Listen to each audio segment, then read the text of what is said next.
এক গ্রামে ছিল এক বুদ্ধিমান গরু। তার নাম গোবিন্দ।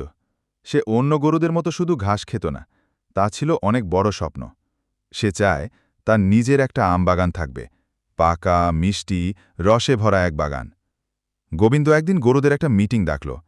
ভাইরা ও বোনেরা, গোবিন্দ বলল, চল সবাই মিলে আম চাষ করি।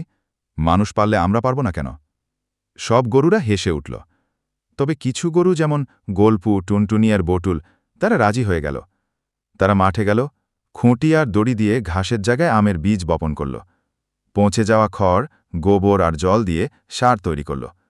প্রতিদিন গোবিন্দ তার গরুবন্ধুদের নিয়ে গাছে জল ঢালত, আগাছা তুলত আর গান গাইত। আম গাছ, আম গাছ, ফল দিও রসে ভরা, গরুরা খুশি হলে হাসবে ধরা। মাস গেলে ছোট ছোট চারা গজাল, আর ১ বছর পর গাছে ধরল হলুদ, লালচে, সুগন্ধি আম। গোবিন্দের আম এত মিষ্টি হল যে পুরো গ্রামে গরুর আম বিখ্যাত হয়ে গেল। গ্রামের মানুষ চমকে গেল। সবাই বলল, গরুরাও যদি চাষ করতে পারে, তাহলে আমরাও অলস বসে থাকি কেন? গোবিন্দ হেসে বলল, স্বপ্ন দেখতে শেখো, কাজ করতে শেখো, তাহলেই সফলতা আসবে।